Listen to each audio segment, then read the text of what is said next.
Hello, everyone. So today is AI, and we're saying AI isn't hard, but your people are. Right?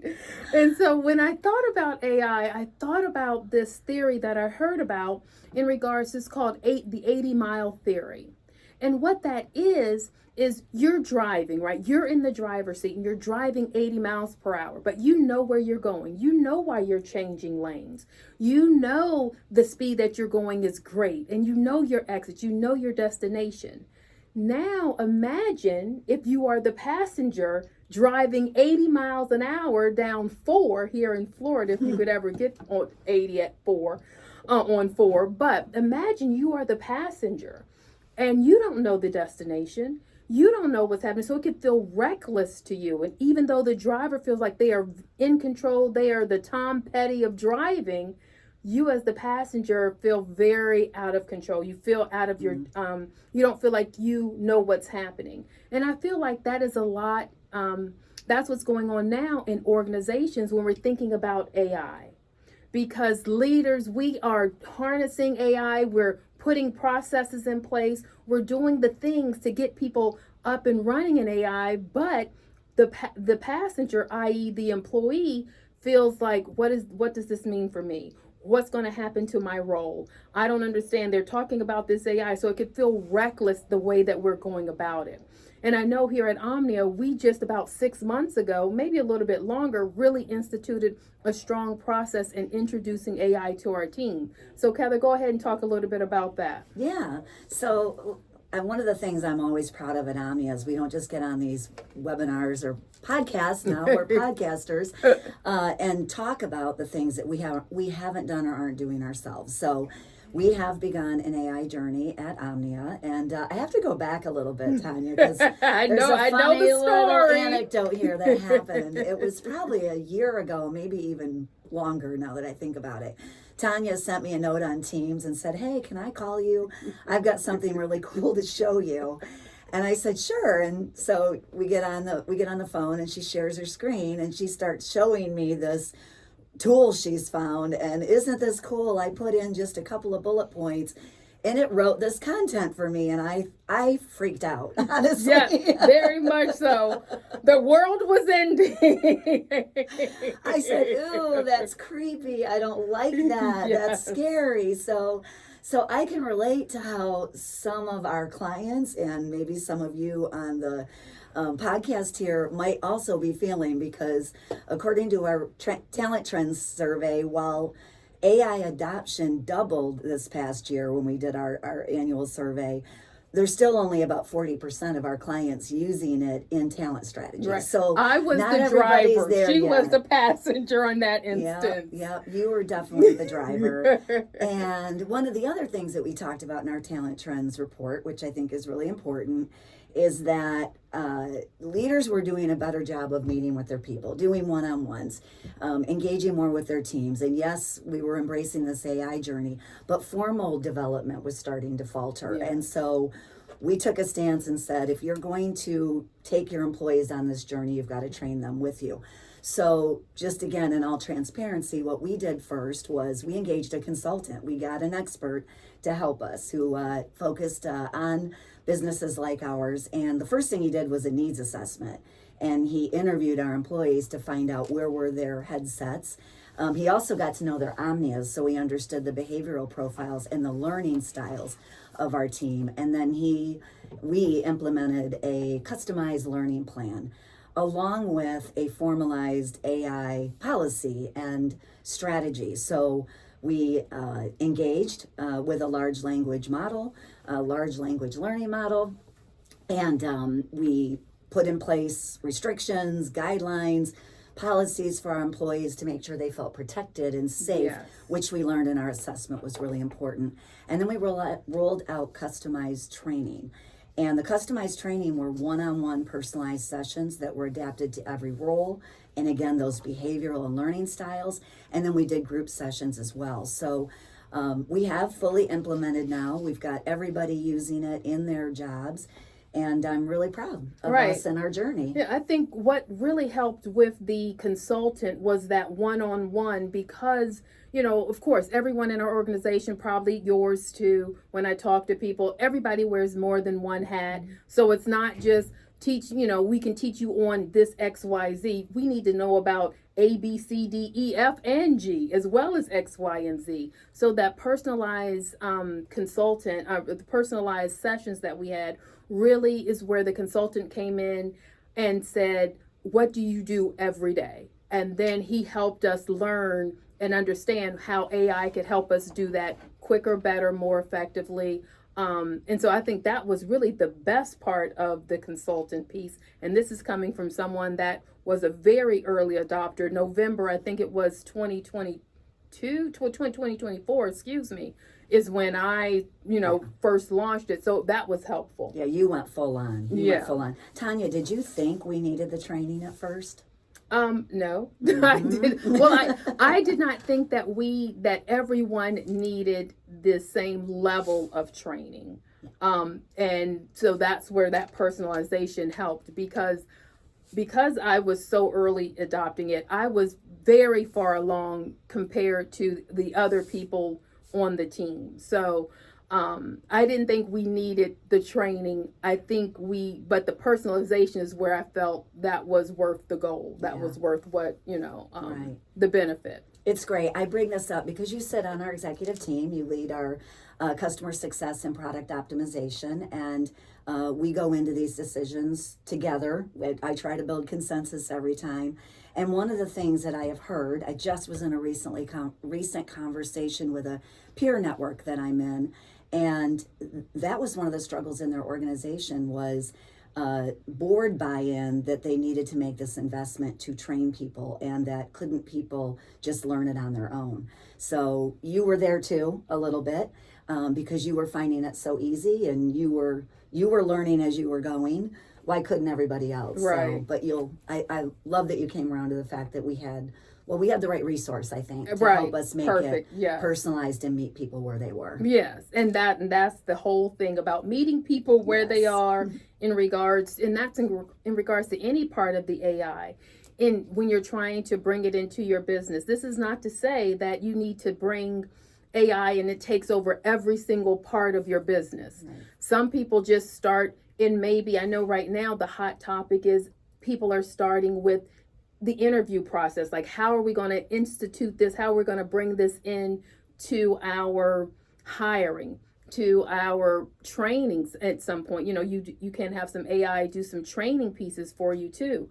I know here at Omnia, like Keather started, when she started initially, about that we practice what we preach. So AI is now a part of our interviewing process. And, again, we partnered with someone to help us with that. But this is not to say that AI is going to take over everything and we just take the human out of it. And so I know when of course, we're running tests and, to see how does this AI interview work. If we're not talking to them initially, or we're not talking to them until after they've gone through a couple of steps.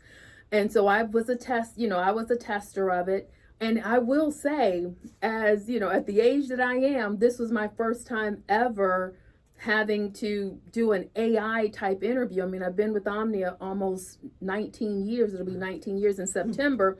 So I haven't looked for a job in 19 years. So just imagine, it did feel funny. And so because we really wanted to understand the candidate experience, because that's always a part of bringing someone on.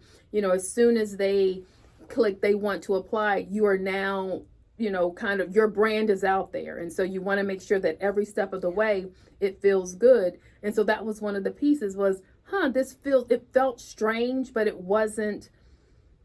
didn't feel horrible. It just felt, it was different. I'll say that it was different. And I know you took it too. Yeah, it was definitely a different experience, but the pros and cons, definitely the pros were much higher. Yes. One for us is the time saving. So we're having AI do the resume screening now. And again, you made that very important point about the human doesn't go away.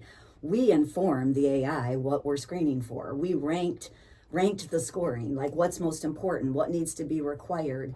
And the fact that now that whole process is automated and we don't have people having to scan these resumes and make those decisions is really key. So the people that have been involved in the interview process, which we all know is so time consuming. Oh my goodness, yes. Now don't have to do that part. Right. And they can still do the higher level work that they really should be doing on a given day. Right. So the other thing that we've incorporated is the AI interview, which I think was even more of a leap for us because we thought, wow, we always have someone from Omnia talk to a candidate, and now we're having them first interact with AI. Well, again, we tested it, and the AI is incredibly personal. Yes. It asks great follow-up question 2, 3, 4 levels deeper. And the other thing we thought about back to that candidate experience is we're now conveying to our candidates that we're future forward, that we are innovating. And right now, if you're going into a new role in a company, it's likely you are going to be having to embrace AI. Yes. It's where the world is going. Yes. So I totally agree. we all decided we really are going to be okay if if that's a turnoff, because guess what? They won't fit with where we're going if they're not willing to embrace the AI. Right. So, but we have incorporated back in some human touch points to make sure that experience is warm. And I think that's the key, is the learning curve. Yeah. I mean, one of the other things that we've seen in our rollout, even for our poor instructor, is that the models are changing every day, right? They're getting better, they're getting more effective, they go through different versions, different, I can't even think of the word for it right now, but it's like Salem versus whatever, they're different names.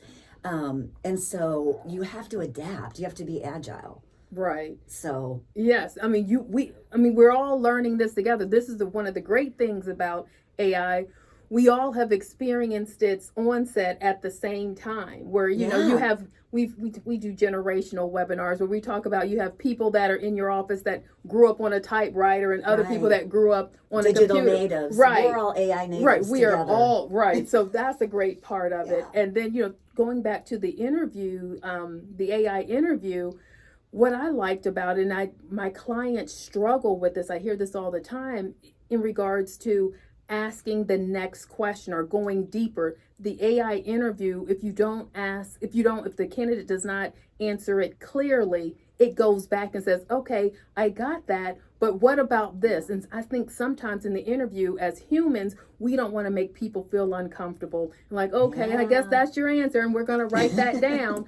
But with the AI interview, it goes deeper, makes them kind of forces the candidate to answer the question that was asked and not go off on a tangent, which sometimes we can do, especially because I always say it's like the halo effect. Oh, we had such a great conversation and we really loved each other and it was such a great back and forth.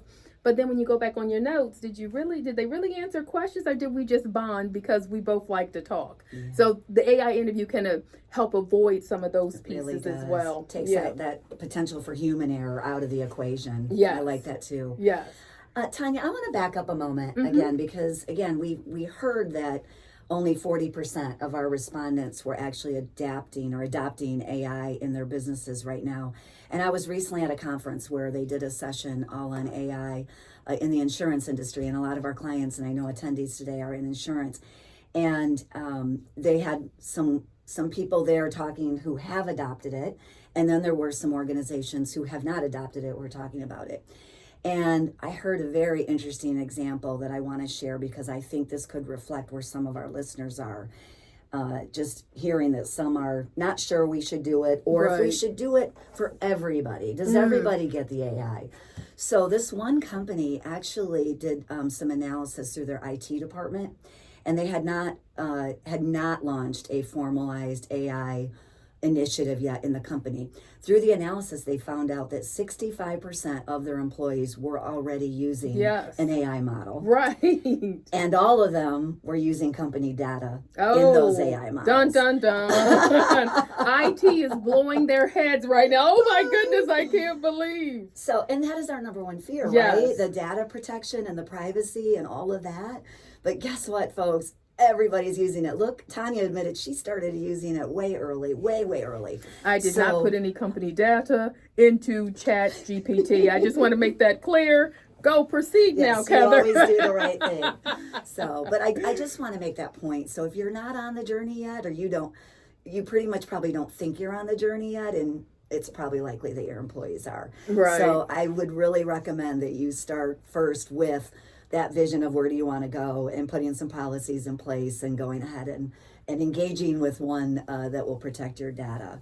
Right. And that brings us to processes. Yes. Really, processes are really important. Keather and I we were having a conversation about does AI help people, or does it exacerbate issues that people may have already had? And we kind of landed closely to the same place, but we came to it from different perspectives. I feel that AI does help, but there's still a process in place. So for example, if you are supposed to, write content, get it proofed, and then it goes out, then that's the process. It doesn't matter if AI helped you or not, that's still the process. So it's a matter of having the strong process. But if, for example, someone is not great at Excel, like I wasn't great at Excel at all, and so Chat GPT or AI. We name our AIs right. too, by the way. So we call Chat GPT Chad. Yes, and so it really helped me in regards to creating formulas. But it took me a long time, even though it was a simple formula, it took me a long time to get the prompt right, and I had to keep going back at it. And if I would have just went with the first thing that it gave me, that would have been wrong, but I kept proofing it. And so Keather was like, well, sometimes it can exacerbate issues that are already there, which is or true. Or create new ones. There you go. Said it creates no, that's new right. ones. I'm sorry. I had the wrong adjective or descriptors. I said it creates new ones, and you said it illuminates problems that were already there. That's right. And like you said, we landed in the same place, but I think we should have the discussion. Yes. So one of the things also that I think AI has given everybody, for those who are adapting it, is that now you're automatically now a supervisor.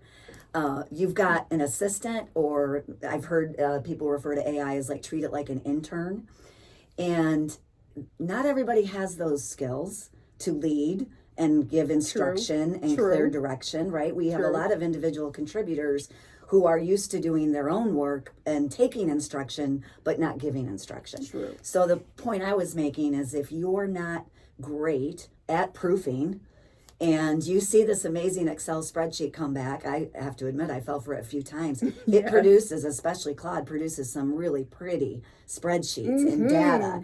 And you're like, great, let me just, send this over to my CFO and go, look how great our numbers were, right? Yes. And then you don't look at that Excel formula, which thankfully our CFO did, and said, that's looking at this column and not this column, and these numbers aren't accurate. So all of a sudden you have to be more detail oriented. You have to analyze more. You do have to proof. You have to give good instruction. So my point was, these are new things that people may have to do that they weren't good at. You made a good point, though, that you probably have already seen this in employees in other ways. Right.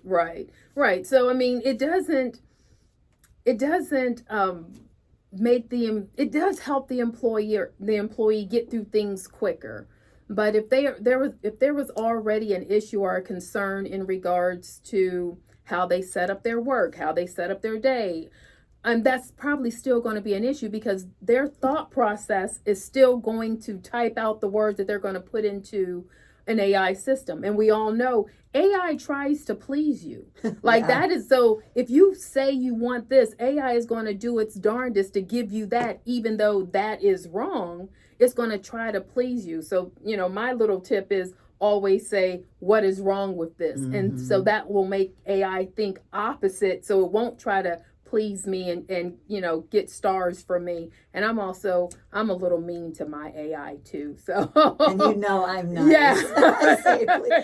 Our IT director has watched me a few times. He's like, Keather, you do not have to say please and thank you. And you're taking up our tokens. Right. I'm mean to it. Why did you do that? You did that wrong. And so, but it is about, once again, teaching our employees, teaching ourselves what's the goal. So think about that 80 mile per hour, again, knowing where you want to go, knowing what that looks like, and then letting AI help you get there. And then go back and say, this isn't what I was looking for. Why did you do that? And AI will explain their logic to you. But it is I mean, I don't think, I think we all know now that you must proof it. You cannot just, say okay and hand it in, turn it Right. in, send it out in an email without a second eye going over it, because AI will hallucinate on things. I think, we've all seen where stats have come out and they're like, where did you get that stat? So that's always something to do as well Yeah. when you're thinking about that. And That's so, true. and when you're thinking about AI and thinking about the interview and individuals and bringing people on, you talked about how you have to train AI as an intern, and I definitely think that. So as leaders, I think, like to your point, it might come a little easier to us because we're used to setting up the processes and setting up things. But when you're rolling it out to your team, you may want to give some instruction in regards to how to instruct it, which our consultant helped us with a lot when we did that piece. Yeah. And I know you had some information in going back to the interviews and bringing people on and looking at the innate natural traits that you're looking for, talking about people that need to have attention to detail and those pieces like that. So I know you had some thoughts around that in regards to the dimensions that we measure and how AI looks at that as well. Yeah, I think AI is challenging us a little bit to have to do things again that we're not comfortable doing or maybe even inclined to do. And I'll share my own experience with AI. I like to be out and about. I like to be here talking and with real people, live people. Yes. That's where I get my energy. I'm highly social, and I have found that AI has made me feel a little bit locked to my desk a bit more. So that's that analytical, because now that it's giving me so much data, I've got to do things with that data, not only proof it, but then it always gives you recommendations and things you need to change. So I feel like AI for a few months locked me to my desk more than I wanted to. And one of the things we promised to talk about today is the engagement problem. There is still a major engagement problem in our workforce. And also there's a management engagement problem. Yes. The management engagement is increasing at a faster rate than employee disengagement, which is really concerning because management's responsible for employee Right. engagement. But again, some self-reflection here. When I start to feel a little like, ugh, like for the first time, I will admit there were some days where I'm like, my day-to-day kind of feels ick. Like I'm not as excited about going into work today and what I have to do. So I just want to admit it. And what is it? Awareness is the first part of solving the problem. Right, exactly. But that was definitely a trait conflict I had. The other thing that I've observed in my own experience is I love to just get things done. And I like to check it off the list and move on and attack the next new idea. And for a while, I started getting annoyed because every time I would ask AI for some help in, again, looking at business, looking at numbers, it gives you so many more things you now need to do. Right. So now you looked at that as that's a gift. Right. To me, that was wonderful that it gave all of this information and then I could dissect it. And I felt better about getting that information and being able to look at it in different ways. To me, it helped my creativity in regards to what can we do with these numbers? What can I do with this data? And had me thinking about new ways that I could engage clients, how the customer success team can retain clients, can do different things, create the stickiness, which is Keather's favorite word, in regards to the client relationship. And so I found it fascinating. So I didn't feel like I was chained to my desk, but that's also because we have different personalities as well. She is much more this, gregarious, shaking the hands, kissing the babies type of individual.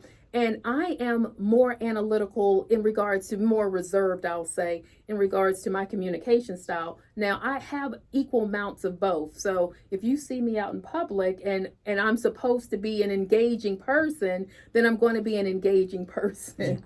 But my default is not necessarily this shaking the hands, kissing the babies type of gregarious individual. I am more reserved in my communication style. And so I like being chained to my desk and kind of working things through. And I am more of this internalized working it out in my head. And she's a more externalizer. She likes to bounce ideas off and kind of get the juices flowing that way, because sometimes she'll look at me and be like, what's wrong? And it's really me just thinking and processing really about what she is saying and how can I come up with a great idea that that we can then start working on. So that's the challenge there, especially when you're looking at AI. Again, your people haven't changed in the sense of who they are, but now how we're interacting is different because we are using the computer more in the sense of using AI versus going out as much. And then with the data, I have heard that people can get overwhelmed because the information is coming to you a lot faster than it ever has. The detail of information is coming to you a lot faster, better than it ever has previously. So that can feel like a lot because now, like you said, I have this information. Now what do I do? Now I'm expected to do something. And I always say, just ask AI. Break this down for me. What should be my first step? And so you don't get overwhelmed or burdened by all this data and information. And so, I know we had a couple of questions in regards to this, but kind of talking about AI and what are the checks and balances you think will help companies embrace AI, the responsibility and using it responsibly? Yeah. I want to say one more thing on the other topic first. You made such a great point about how, back again to if you are this way already, this might exacerbate it or make it worse. And you talked about that employee who might not get start their day organized or on the right path. Right. Imagine that person when AI is now throwing all that stuff at them so fast. And it's like squirrel. Yeah. So I couldn't help but think about that. I had to talk about that. Yes. I think we got to talk about, when it comes to rolling it out, is we have to talk about this trust factor and the fear factor.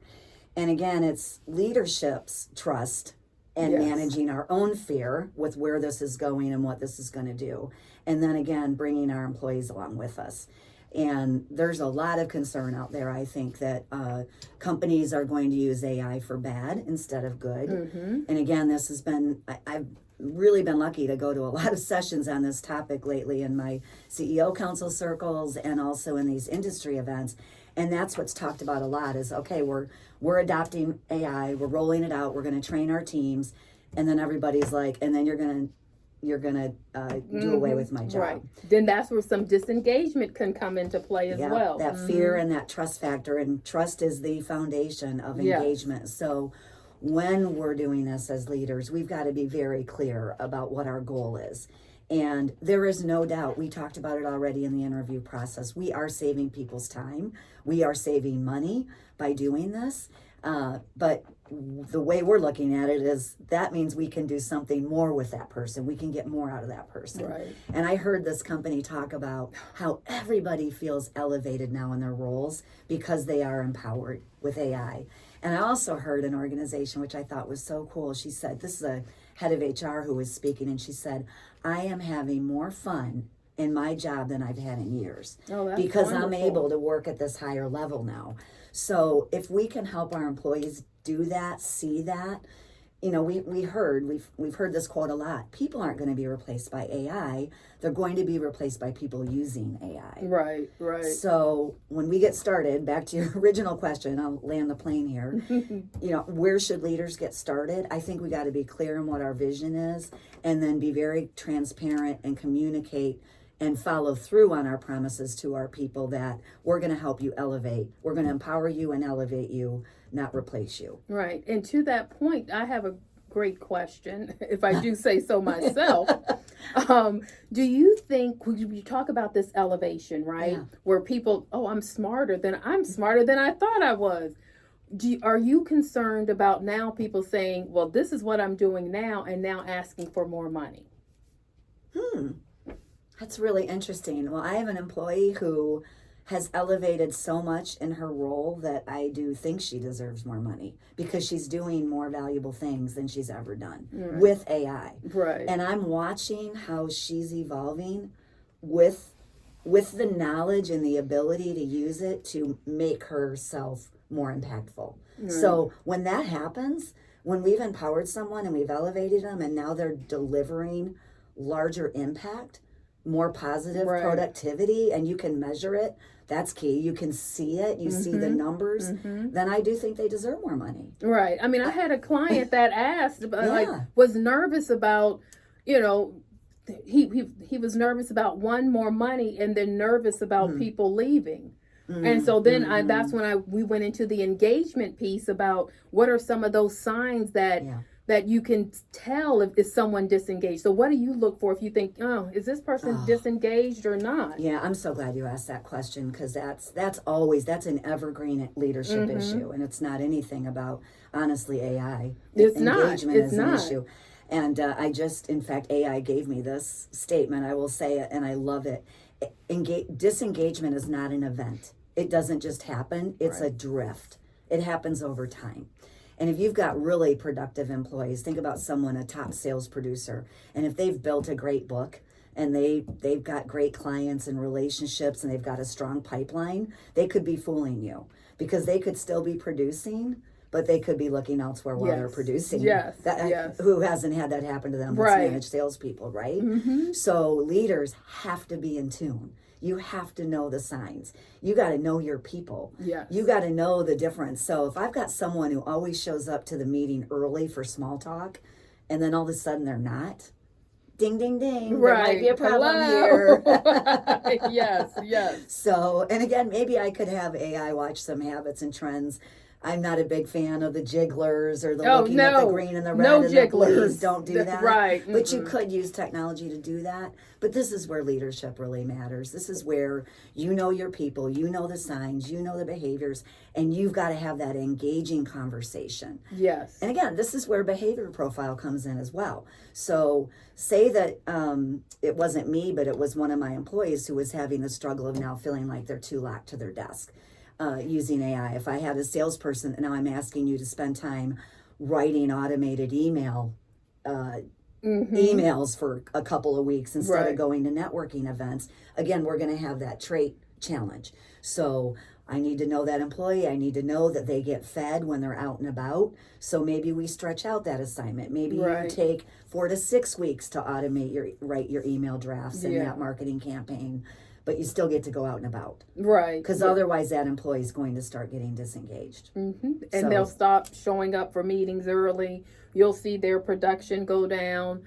They just don't seem to be as interested or wanting challenges like they used to want. And that's that sign of starting that disengagement, the drift that you mentioned, which is important to catch early, especially, I mean, we're at the second half of the year. And, you know, people are going to stick around to get their bonuses, their end of the year bonus. But then January, they're going to start heavily looking. So that's why you have the perfect time now, I think, as leaders, as a company, to make sure to shore up that engagement, starting that now. So when they do get the end of the year bonus, they still stick around. So it's time, by the way, we just finished second quarter. It's time for that quarterly check-in. To check in and see where your employees are. That's key. Engaged employees bring new ideas all the time. They care about the business. They want to contribute to the business. They'll bring ideas and look for ways to do that.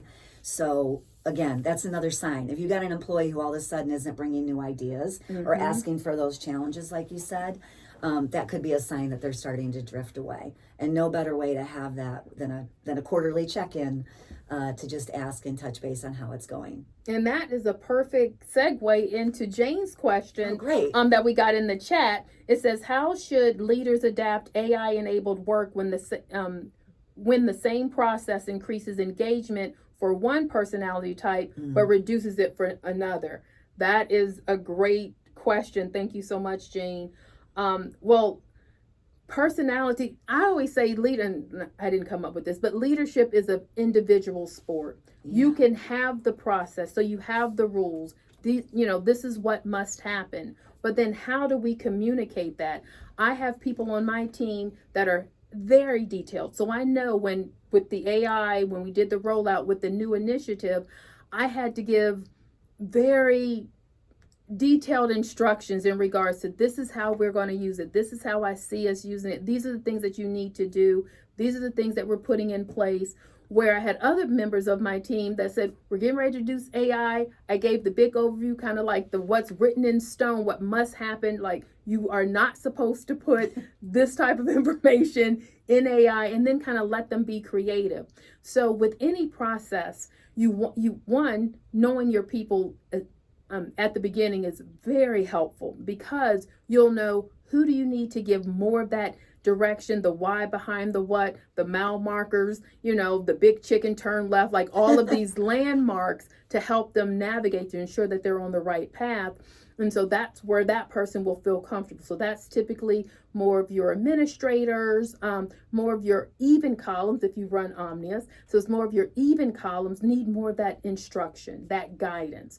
Where if you have more of your odd column individuals, they are kind of point me to the X, let me get there the best way that I can. But with them, you want to make sure that they understand the rules and regs and what must happen on every account, what you must do to do whatever you're doing. Like, there's rules. And so you want to give them that piece. So now they feel comfortable and they don't feel overly managed, and they can go forth and conquer. And your other team members that do need a little more guidance, they feel like they can go out and conquer the world as well. So leadership is an individual sport. It is. And I like the question Jane asks about how do you adapt it so that you can accommodate those different traits. So one thing I would add is, if you even look at the trait of structure, you've got people who really prefer to work independently, autonomously, and those people could cause some problems for your organization if they go into early AI adoption without those ground rules.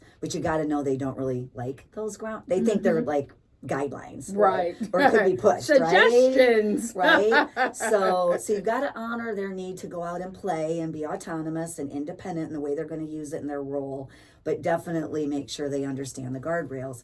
And then to your point you made about the people who really want structure and want rules, these are your individuals on the team who are going to feel some concern that I could break it, right? I've heard people say, I don't want to break anything by doing this. And so those need some encouragement to just go out and experiment and play with it. But again, with some here's how we're protecting you. Yes. Right? Here's what we've done to make sure that you can't break it. And here are those security pieces we put in place. So again, knowing your people, and I love it. Leadership is not an individual. It is an individual sport. Yeah. Yeah, it really is. And so I think about when you're putting things in place, which is essential, and the processes, but what can happen, going back to that disengagement a little bit, is when people see that others can get away with it, but they can't, or they don't get called out. And so that reminds me of a theory. It's called the broken window, or the smashed window theory. And that theory is, when you go by a house and you see one window smashed, if you go by that house again, you're probably going to see more windows smashed, because the vandals are going to think, oh, people don't care about this house, so we can just go and smash all the windows.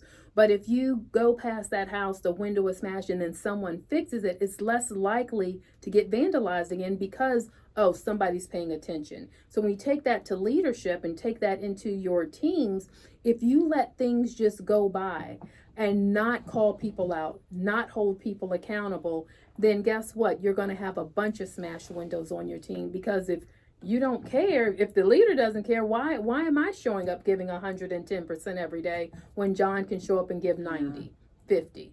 And so when you're thinking about that engagement piece, that's also something, the rules, and and like Keather said, some people do not like rules. They think of them as suggestions. But if you set it and that is what you expect, then that's what you should inspect and hold everybody accountable to the same piece. That's going to increase that engagement, because accountability in my book is not a bad word. Accountability makes everybody rise to the occasion. And so if you don't hold people accountable, guess what? They will go to the lowest common denominator. And so then you just have a bunch of B, C, and F performers, because you as a leader didn't hold the person accountable. Okay. So sometimes you can see people, their production go down, and maybe they're not necessarily disengaged. They're just like, why am I doing this if it doesn't matter? I'm a good employee, but nobody else seems to really be stepping up. So why am I breaking my back every day? And so you want to look at that too, making sure that we are out there holding people accountable, giving them the support that they need, based on their columns, based on their innate natural traits, are these individuals that need to have the public praise and kudos and congratulations. When you're thinking about engaging an employee, there's some people that love the ticker tape parade. And there's other individuals that they would be embarrassed and want to, kind of tuck their head in and be like, no, I don't want that. Okay, like, I'm not going to do that good thing again because I don't want to have that happen. We used to have this birthday party celebration where, you would get a cake and people would say happy birthday. We bring you into the training room when we were still in office. And I was the celebration captain that year. And so I had an employee come to me and say, I don't want a cake. I will just void the cake. Who's going to not take cake just because of the happy birthday? But that's coming from me with my personality. But she was like, I would prefer not to have a cake. I don't want anything if people have to sing. I would rather us just go. She was like, I will take PTO that day.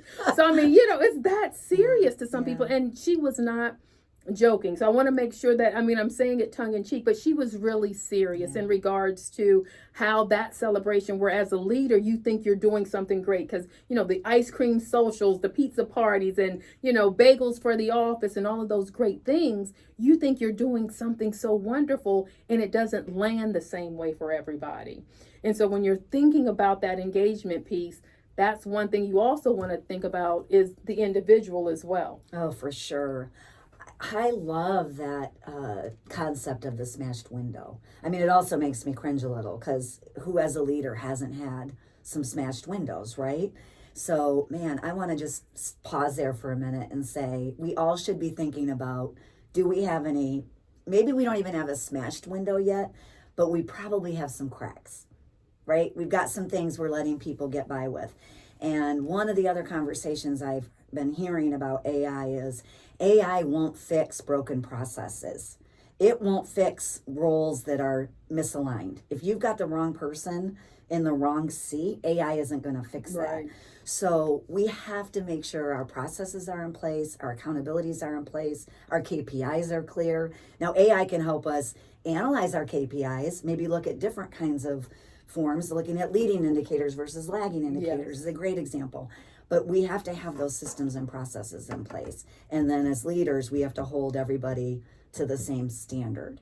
So even when it comes to rolling out AI, you can't have half the group say, okay, I'm all in, and then somebody say, I'm not doing this. And now they haven't elevated their position the way we expected. They need to be held accountable. That's a crack. Yes. So that could lead to a smashed window. So I'm taking that away, Tonya. I really like that. And I think everybody on this podcast, we could walk away thinking about where are the cracks starting to form. Yes, and thinking about that and kind of what you were saying kind of brought another point to my brain in regards to AI and positions, because people are getting elevated, right?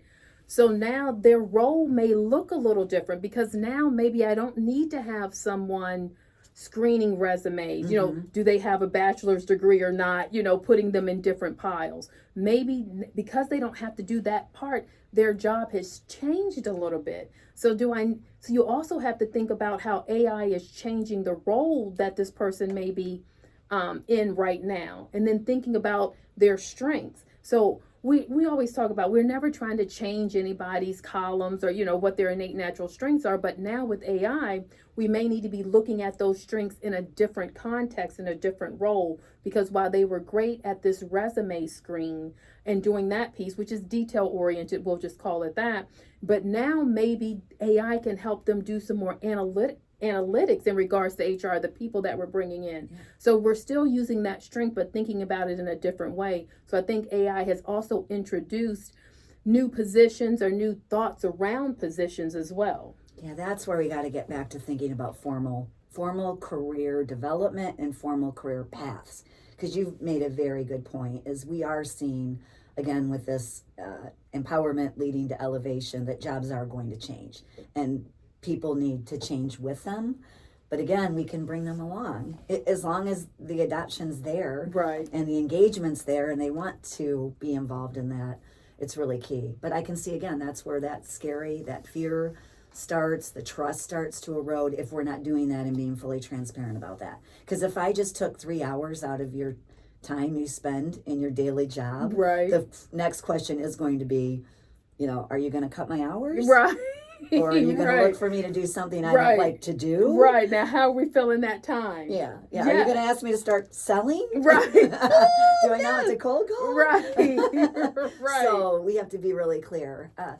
As we've been talking about Omnia's journey, I've got to make a plug now for something that, 5-minute warning. Mm-hmm. So we run on EOS. Yes. And I have to say, we've been running on EOS for over 3 years.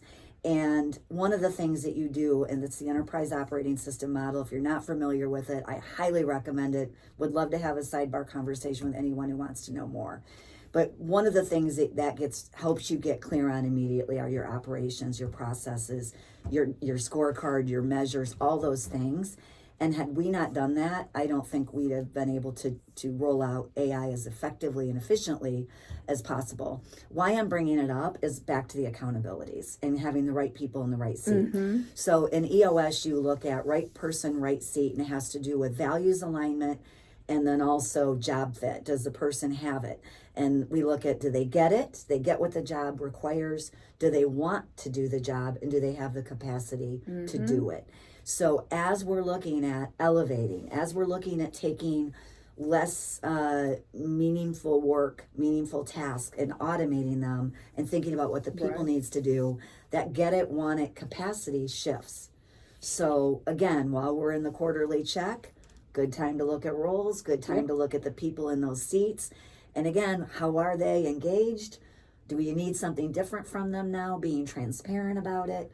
So, my goal is that everybody gets to stay. Right. And they get to do different things better.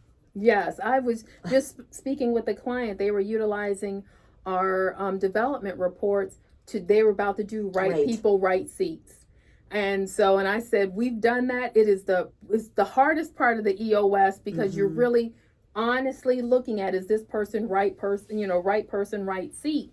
And so you also want to think about the future, because EOS makes you think 10 years is a 10-year, 5-year, 3-year, 1 year. So it makes you think about your business long term, making you look at your people long term as well in regards to, and AI is a part of that conversation. It just has to be.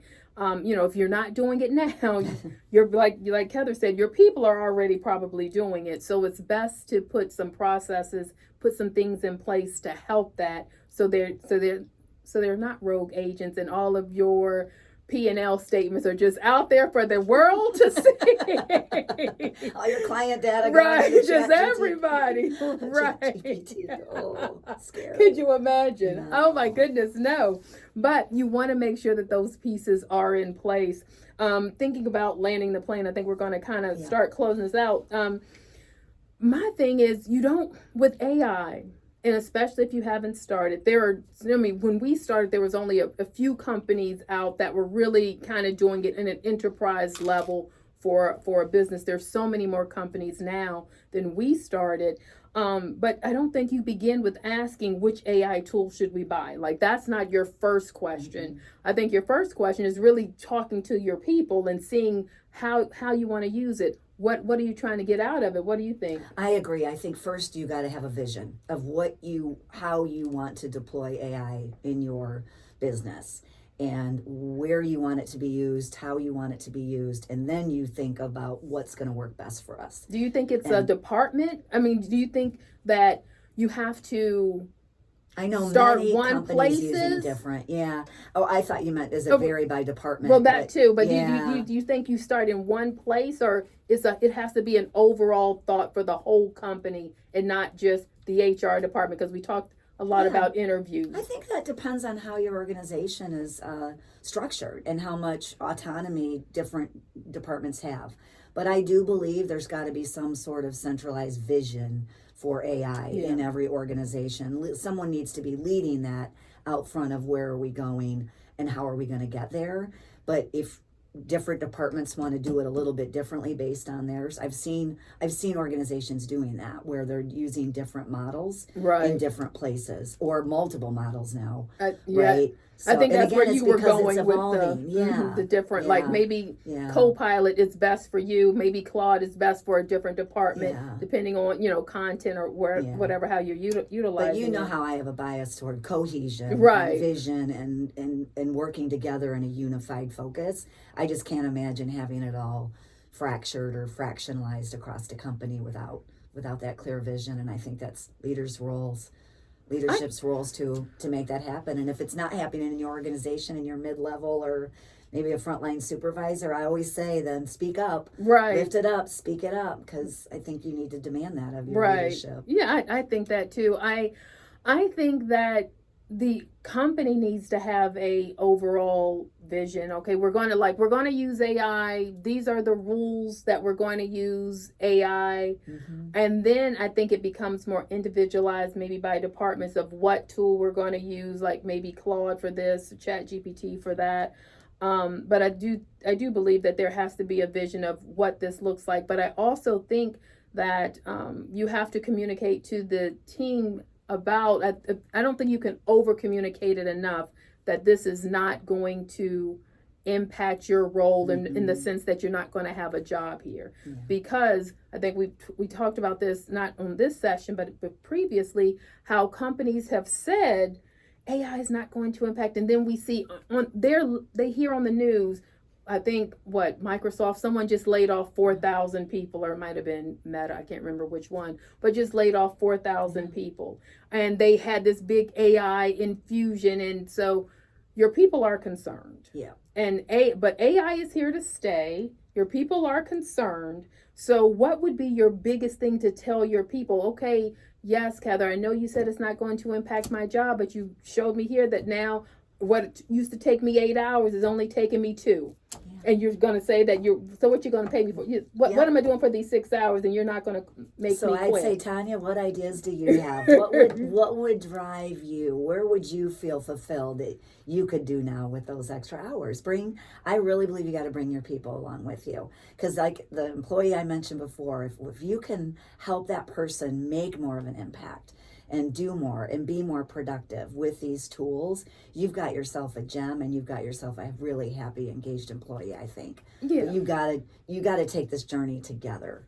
Yeah, most definitely. I know, especially on the CSM side, I have seen the team come up with these great ideas in regards to one pagers that explain our assessment, that explain different parts of it. And they have really gotten pumped up and excited, because now with AI, we can do things quicker. But now what they're spending with their time that they used to do, looking at a report, now AI can pull that report all together for us instead of looking at individual reports. Not to get too technical in regards to the day to day, but what they're doing with that time now is they've created videos, they've created explainer one pagers for our cognitive, for our energy, perspective, and intensity, like the stressors that we measure, the things that our clients ask and want some information about. Now they've been creating these one pagers, and with AI, it makes it a lot easier, because you're not having to type everything out. It makes it prettier, and it's not just this bland, one-dimensional document. And I see so much joy coming out of that, Tonya. Tonya started a regular email to our team of what is Claude done for you today or this week. And those emails are so fun, because you see people's pride and the joy and the excitement in creating new things and valuable things for our clients. So that to me is the best sign of engagement and adoption and embracing it and helping people all elevate. In with this new technology. Right. And then each one teach ones, because I think we always learn, we could do that, you could do that, because AI is always changing, and things are always happening that you will never know every single piece. And I have read a lot. I will tell you, I have read a lot. I test out a lot all the time with, when I hear new things that are coming down the pike with AI, I'll go in there and fiddle around with it, because I'm not worried about breaking anything. So I'm a fiddler. And so, but when we get those emails and the responses, it helps everyone. It elevates everyone again in regards to that piece. So as we wrap it up, I just want to say a big thank you to Tonya, because you really are an early adopter and you've brought us all along in this journey. And this was so fun, even Tanya's idea to do the podcast today, Right. which is different and new for us. So thank you all for joining. Yes. And again, thank you, Tonya, for getting us on this journey. And I'm so excited about what the future holds. I am very excited. You are very welcome. I'm excited to be on this journey with you, with Omnia, with our team. I just see new and great things that are coming down for us because of AI and because of the trust and the foundation that we have within the organization. I always say, what is the average tenure is 15, 16 years. I mean, I'm here with 19, almost 19 years, and I'm the baby on my team, so that's just crazy. And so with AI, we've just, we are ready to expand, and AI has definitely helped that. So I want to thank you all for joining. Look out for more of the podcast, more webinars. We have one coming up in September. If you have never taken the assessment, I suggest go ahead and try out the Omni assessment now. Get that self-awareness, understanding who you are, and then rolling it out to your team. Thank you so much, and I hope everyone has a great rest of the day.